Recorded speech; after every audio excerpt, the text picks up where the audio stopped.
You see them, the ones who speak the truth quietly but are rarely heard, the ones who think deeply but don't belong anywhere, the ones who challenge the obvious, and for that, they're sidelined, dismissed, even ridiculed.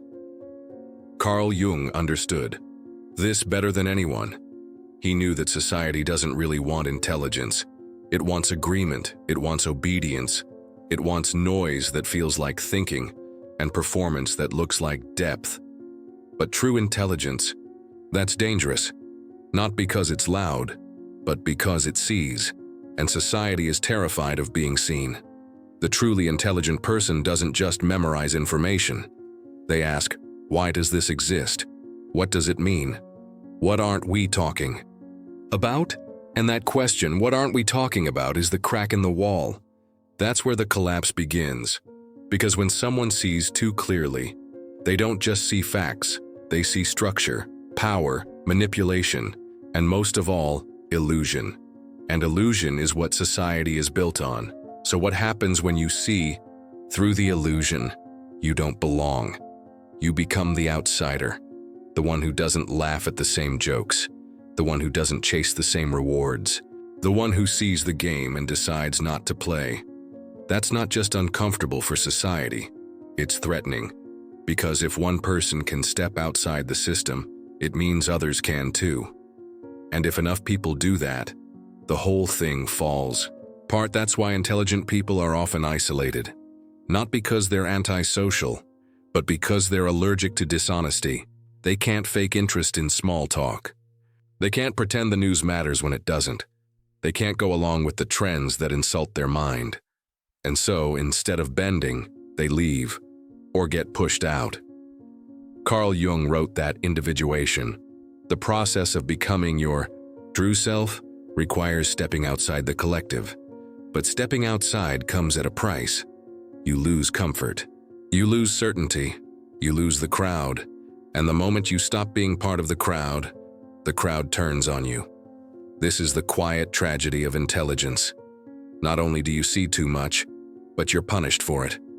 You see the lies in advertising, in politics, in culture, in relationships, and instead of being celebrated for your clarity, you're labeled negative, cynical, difficult. But you're not negative. You're honest, and honesty, especially when it exposes something sacred, is treated like violence. So the intelligent learn to stay quiet. They carry their thoughts like secrets, not because they're unsure, but because they've learned how people react to truth they're not ready for. This is why so many intelligent people feel invisible. It's not that they aren't speaking. It's that no one is listening. Because most of society is built on mutual denial. Pretend we're all fine. Pretend this makes sense. Pretend this is how life should be. And when someone refuses to pretend, it shakes the whole structure. It forces questions. And questions are dangerous.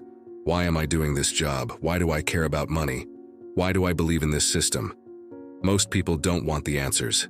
They want distraction, entertainment, numbness. So when you show up with truth, they don't see you as wise. They see you as a threat to their comfort, a mirror they didn't ask for. Jung said that people don't just resist truth, they project their shadow onto the truth teller. They accuse you of being the very thing they're hiding from. So if you're clear, they call you arrogant. If you're detached, they call you cold. If you're perceptive, they call you paranoid. It's not about you. It's about what you reveal. And what you reveal is everything they've buried. So the question becomes, not just how do you survive as an intelligent person, but how do you stay whole in a world that doesn't want to see? You don't you don't fake your thoughts. You don't try to belong where you were never meant to fit. You go deeper. You realize your intelligence isn't a curse. It's a responsibility. Not to change others, not to convince them, but to stay clear, to live honestly, to be what Jung called a complete individual. Because while society may reject the truly intelligent, it needs them. It needs the ones who walk away from false comfort. It needs the ones who ask the dangerous questions. It needs the ones who see what no one else will see, and keep seeing, even when it costs them everything. There's a moment in every intelligent person's life when they realize, I don't belong here, not in the arrogant sense, not as an attack, just a quiet, sobering realization. The way someone who can see in color suddenly realizes everyone else is wearing shades of gray and pretending it's the full spectrum. It's not superiority, it's awareness. And that awareness becomes a burden if you try to live like everyone else, if you try to shrink, if you try to blend in. Because deep intelligence doesn't just think differently, it feels differently. You notice patterns in behavior. You hear what's not being said. You sense undercurrents in every interaction. Most people engage with reality like it's a flat surface, but you can feel depth. The layers, the hidden intentions, the contradictions people speak without realizing. It's like reading 3 books at once every time you have a conversation, and that can be overwhelming, not because it's painful, but because it's lonely. You're always a few layers deeper than the conversation allows. You ask questions others don't think to ask. You stay in silence longer than they're comfortable with. You're never fully inside the group, because part of you is always watching from outside. And so you learn to wear a mask, not out of deception, but for survival. You give people the version of you they can handle. You nod when you disagree. You laugh at things that aren't funny. You play along just enough to avoid standing out. But inside, you're somewhere else entirely, floating above the noise, observing everything. Carl Jung saw this tension in brilliant minds. The conflict between being fully oneself and being accepted. Most choose acceptance because the cost of authenticity is high. It means isolation. It means misunderstanding. It means being too much for most people and not enough for the roles they want you to play. But Jung's work wasn't about comfort. It was about truth. And the truth is, the more intelligent you are, the more alone your path becomes. Not because you're unworthy of connection, but because most connection is based on shared illusions. And when you can't share the illusion, you're left with silence.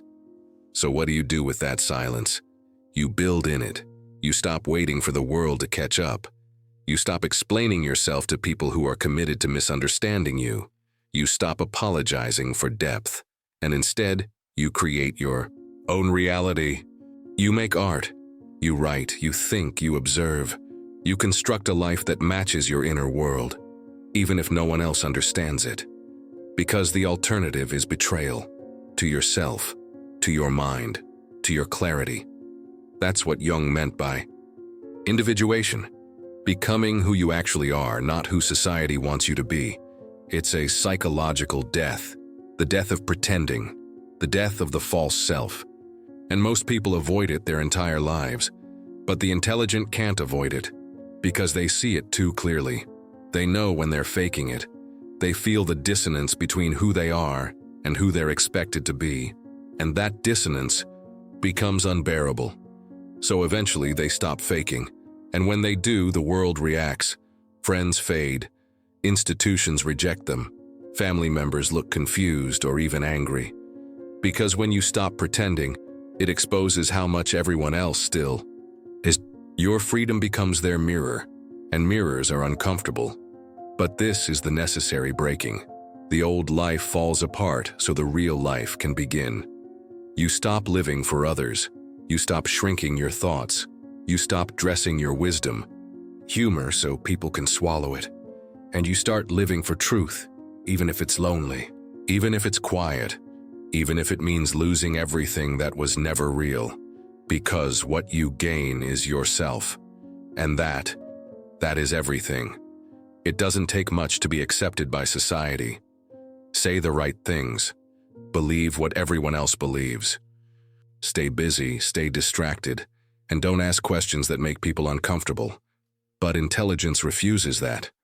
Not out of rebellion, but because it can't help but see. And what it sees beneath the surface of everyday life is often madness, dressed as normalcy, numbness packaged as peace, compliance mistaken for morality. This is why intelligent people struggle to feel at home in the world, because what feels like truth to them often sounds like heresy to others. Carl Jung called this the path of the outsider, not because the world pushes you out, but because you step out on your own. Because fitting in means lying to yourself and you've realized that peace is more important than popularity. And the truth is, society doesn't reward true intelligence. It rewards the appearance of intelligence. Degrees, buzzwords, prestige, but not depth, not insight, not self-awareness. Those things are dangerous because they unravel the systems everyone's trying to hold together. They point out the emperor has no clothes. They ask, why are we doing this at all? And that's where rejection begins. Because when you point out illusion, people don't thank you. They defend it, they cling to it harder. They treat you like the problem, not because you're wrong, but because they're not ready to be right. So the intelligent person faces a choice, silence or exile, pretend not to see or speak and be ignored, and that's where many break. They begin to question themselves. Maybe I'm too critical, maybe I think too much. Maybe it's me that's the problem, but it's not you. You're just seeing what others refuse to. And the more you accept that, the more your path becomes clear. Not easy, not painless, but clear. Because you're no longer trying to be understood by people who haven't even understood themselves. You stop wasting words. You start protecting your mind. You become selective with your energy, not out of elitism, but because you've learned how rare clarity really is. You can't afford to spend it on noise. And here's where something beautiful happens. Once you accept your mind, once you stop fighting your depth, you find others like you. Not many, but a few. And when you do, there's no need for pretense, no need to explain every thought. You speak in half sentences and still feel fully heard. You sit in silence and it feels like conversation. You finally feel seen, not just for your mind, but for your essence. That's what society can't give you, but your path can. Because your mind was never meant to blend in. It was meant to illuminate. And illumination starts alone. It starts in the quiet space where no one claps, where no one notices, where no one agrees. That's where the roots grow. That's where the real strength is built. Not on the stage, but in the shadow. Not in applause, but in solitude. Not in approval, but in truth. And once that strength is there, you no longer need society's validation. You no longer wait for permission to be yourself. You no longer ask for space. You take it because you've finally learned the secret. You're not too much. You're not broken. You're not a problem to fix. You're just awake in a world that's asleep. And you won't dim your mind just to make the dream more comfortable for others. You were born to question it, to challenge it, to wake others up. Not by force, but by example. That's the role of true intelligence. Not to dominate, not to impress, but to reveal. Even when it costs you everything. Especially when it costs you everything. The danger of being truly intelligent is not just being misunderstood. It's being alone in your understanding. You can predict outcomes others can't see. You sense contradictions they don't notice. You see the consequences of actions people haven't thought twice about. And so you speak up, not to prove something, but to warn. But society doesn't like being warned. It likes being entertained. It likes simple stories with heroes and villains, winners and losers, certainty and comfort. But intelligence dismantles all of that. It shows the cracks. It reveals the complexity. It says nothing is that simple. And that's the moment people turn on you. Not because you're wrong, but because you've taken away their shield, the illusion of certainty. You've forced them to think. And thinking is hard. It hurts. It demands people confront parts of themselves they'd rather avoid. So instead of thinking, they attack the thinker. They call you negative for seeing what's real. They call you arrogant for refusing to play along. They call you weird for not caring about what they care about. Jung saw this again and again. The more conscious a person becomes, the more their world narrows. Not because there's something wrong with them, but because consciousness exposes how much of the world is still asleep. So you retreat, not to hide, but to protect the sacred. Your thoughts become a garden, and you stop letting just anyone trample through it. You recognize how fragile insight can be in the early stages, how quickly it can be dismissed or poisoned by misunderstanding, and so you become selective. You don't share everything you see. You don't debate just to be right. You don't seek approval because you've outgrown it. Instead, you study, you observe, you build your inner world with care.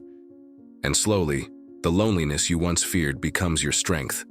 Because in that space, you're no longer reacting to the world. You're shaping something deeper, yourself, and that self. It's not reactive. It's not performative. It's not trying to belong anywhere. It's whole. Jung believed the truly intelligent person doesn't fit into society because they are meant to transform it, not through force, but through embodiment, through walking the path of the self, fully, through becoming what others have forgotten is possible. A human being with depth, with discernment, with vision. But that transformation begins with rejection. You're rejected first so you can become immune to it. Because if society accepted you too early, you might never become who you were meant to be. You might compromise just enough to be liked. You might tone yourself down to fit in. And in doing so, you would betray your gift. So the rejection is a gift. It's the crucible. The fire that burns away your need to be liked. The silence that sharpens your insight. The exile that makes your truth undeniable. And in that space, you realize something strange. You never really needed society. You needed truth. You needed clarity. You needed freedom to be what you are, not what others wanted you to be. And once you have that, you're untouchable, not because you're above anyone, but because you're anchored in something no one can take away.